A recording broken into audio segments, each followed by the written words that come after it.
karena kita melihat mengacu ke peradilan anak.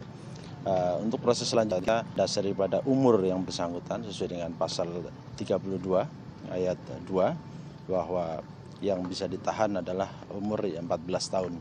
Karena ini masih di bawah umur 14 tahun sehingga kita lakukan penitipan ke mediasi antara pihak keluarga.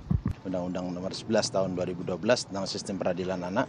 Karena untuk yang bersangkutan pelaku ini ancaman hukumannya adalah di atas 7 tahun, tentunya kita tidak melakukan suatu proses diversi, tapi kita akan tetap melakukan proses penyidikan peradilan anak, tentunya sesuaikan dengan Undang-Undang Sistem Peradilan Anak, sehingga kita tidak melakukan suatu proses diversi atau mediasi antara kedua belah pihak.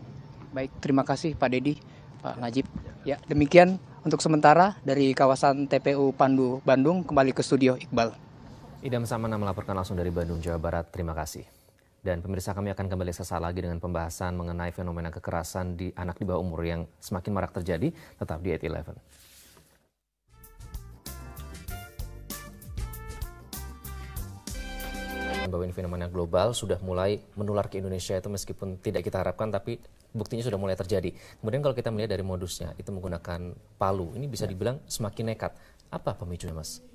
Ketika kita bicara tentang anak yang melakukan tindak kejahatan atau anak yang berhadapan dengan hukum, itu kita tidak bisa terlepas dari konteks keluarga. Karena bisa jadi yang kita lihat adalah sesungguhnya dari puncak dari sebuah gunung es. Oke, anak yang melakukan kesalahan. Oke, anak yang kemudian melakukan pelanggaran hukum. Tapi akar masalah bisa jadi tidak terletak hanya pada anak itu semata. Manusia selalu dipengaruhi oleh faktor dari dalam, berarti kita bicara tentang bakat, kecerdasan, kendali moral, dan seterusnya. Tapi pada saat yang sama juga dipengaruhi oleh faktor lingkungan. Faktor lingkungan bagi usia anak apa? Pertama, tak lain tak bukan adalah keluarga. Dalam hal ini adalah orang tua. Yang kedua adalah lingkungan sekolah. Yang ketiga adalah lingkungan pergaulan dengan teman-teman sebaya. Itu sebabnya menurut saya kalau kita bicara tentang apa penyebabnya, pada saat yang sama kita harus bicara bagaimana mengatasinya. Karena dua jawabannya nih, dua pertanyaan ini saya akan menghasilkan jawaban yang sama. Bahwa penanganan terhadap ABH, apalagi dalam kasus yang cukup ekstrim semacam ini, tidak cukup hanya berfokus pada anaknya, tapi harus dikemas sebagai sebuah masalah keluarga. Bahkan kalau perlu dikemas sebagai masalah sekolah juga. Itu konkretnya bagi teman-teman di Bandung, kepolisian di Bandung sana, ketika melakukan pemeriksaan terhadap anak alias tersangka ini, upayakan semaksimal mungkin agar keluarga si tersangka juga dihadirkan. Sehingga akan ditemukan gambaran secara lebih utuh tentang apa gerangan penyebab anak ini melakukan tindakan sedemikian rupa. Sampai suatu saat nanti akan bisa dipikirkan secara matang bentuk penanganan paling tepat apakah yang harus dikenakan. Apakah semata-mata pada si anak ataukah terapi keluarga. Di samping proses hukumnya juga tetap harus berjalan. Lebih menyeluruh ya Mas. Lebih komprehensif dan ramah anak. Walau bagaimanapun tetap ramah anak. Kemudian kalau kita melihat ini si Priscilia ini dikenal tertutup.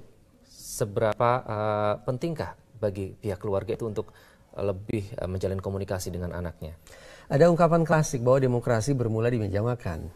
Ungkapan ini sebetulnya juga berlaku bahwa ternyata kehangatan bahkan resiliensi ketangguhan keluarga dibangun dengan bertitik tolak dari komunikasi yang matang. Kalau ternyata antara anak dan keluarga sudah memiliki cukup keterbukaan, maka semestinya pada saat yang sama sudah terbangun satu amunisi baru, satu kekuatan baru, satu ketangguhan baru pada anak untuk menyampaikan masalah mereka selekas mungkin kepada, dalam hal ini adalah orang tua. Tapi sayang beribu sayang, pada saat yang sama ada dilema. Ketika anak berterus terang, ternyata justru orang tua yang tidak siap. Orang tua merespon keterbukaan anak justru dengan amarah, bahkan mungkin tutup dirinya kembali. Oke, justru agar ini masih dalam penyelidikan. Meskipun keterangan berubah-ubah, namun ada dugaan ini terkait dengan kecemburuan sosial bahwa si pelaku ini ingin memiliki HP Android yang dimiliki oleh Priscilia. Sejauh mana motif kecemburuan sosial ini bisa memicu kekerasan di kalangan anak di bawah umur? Konkret saja ya, bahwa ternyata usia anak-anak juga sudah punya kebutuhan layaknya orang dewasa. Nah, untuk mencegat agar kemudian anak-anak bisa kembali ke mindset anak-anak, tidak berpikir tentang handphone dan segala macam, bisa tidak ya kita kenakan kewajiban bahwa anak-anak kalau punya handphone, kalau ingin membeli handphone sebagai misal, orang tuanya harus tanda tangan surat pernyataan.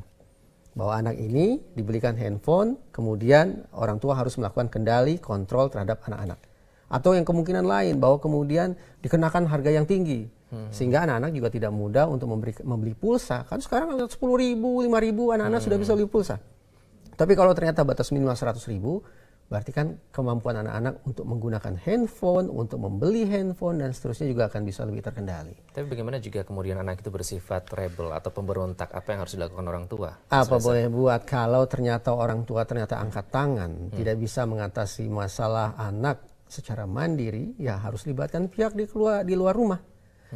Entah itu sekolah, entah itu otoritas atau lembaga terkait, teman-teman LSM perlindungan anak, dan seterusnya. Sekali lagi, semakin relevan bagi saya untuk menggarisbawahi bahwa ketika kita berhadapan dengan anak yang berhadapan dengan hukum, tidak cukup sorotan kita hanya kepada si anak. Penanganan harus ke keluarganya, bahkan kepada lingkungan sekitarnya. Oke, kemudian selain dugaan kecemburuan sosial juga ada dugaan ini terkait dengan motif asmara, dan motif asmara ini juga yang melatar belakangi pembunuhan-pembunuhan sebelumnya yang melibatkan anak di bawah umur. Bagaimana orang tua memberikan pengertian kepada anak mereka bahwa ini bisa berbahaya, Mas? Tragis ya, too much love will kill you berakibat tragis seperti ini kan ya. Barangkali jawaban saya akan sangat-sangat klise bahwa kita tidak bisa menutup dorongan naluriah bahwa pada usia pubertas anak sudah memiliki ketertarikan terhadap lawan jenis. Adalah mustahil bagi orang tua untuk melarang anak untuk tertarik terhadap lawan jenis. Tapi yang paling realistis adalah memberikan penjelasan kepada anak bahwa tertarik pada lawan jenis bukan semata-mata masalah kematangan psikologis, tapi kematangan fisik plus kematangan sosial. Kata yang merangkai 3 kematangan tersebut adalah kendali diri.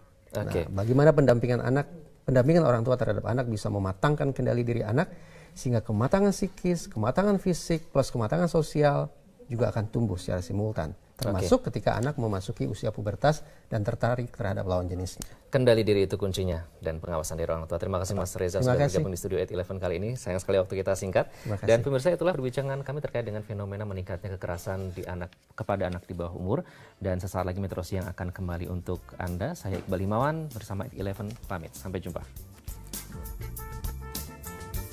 Jika tukang ojek, supir angkutan datang ke istana untuk bertemu presiden dan makan siang bersama satu meja, itu baru tidak biasa. Itulah yang terjadi saat Presiden Joko Widodo mengundang para supir angkutan dan tukang ojek makan siang bersama di istana pada hari Selasa siang.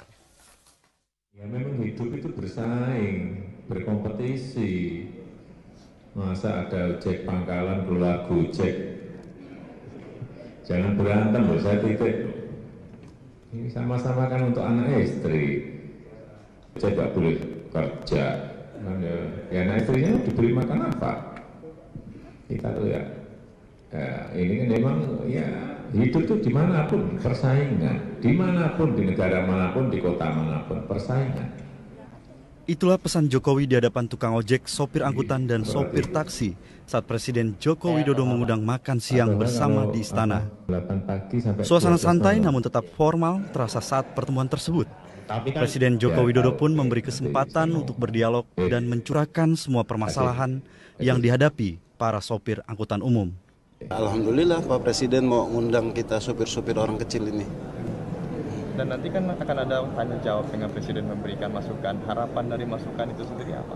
Ya harapan dari saya supaya diperhatikanlah nasib para supir-supir mikrolet, Kopaja dan lain-lain. Supaya kita nggak tersisihkan. Ini bukan pertama kalinya Jokowi mengundang warganya ke istana. Selain sopir angkutan, Jokowi juga pernah mengundang tunanetra hingga tukang sampah ke istana. Diharapkan acara seperti ini tidak hanya menjadi acara makan siang semata, namun ada dampak realisasi yang dirasakan langsung oleh warga. Dari Jakarta, Eko Frima Andani, Ari Nugroho, Metro TV. Memang hidup itu bersaing, berkompetisi. Masa ada ojek pangkalan keluar gojek. Jangan berantem loh, saya titik. Ini sama-sama kan untuk anak istri. Masa yang gojek nggak boleh kerja. Ya anak istrinya diberi makan apa? Kita tuh ya ini kan memang ya hidup tuh dimanapun persaingan. Dimanapun, di negara manapun, di kota manapun persaingan. Itulah pesan Jokowi di hadapan tukang ojek, sopir angkutan dan Widodo mengundang makan siang bersama di istana. Suasana santai namun tetap formal terasa saat pertemuan tersebut. Kesempatan untuk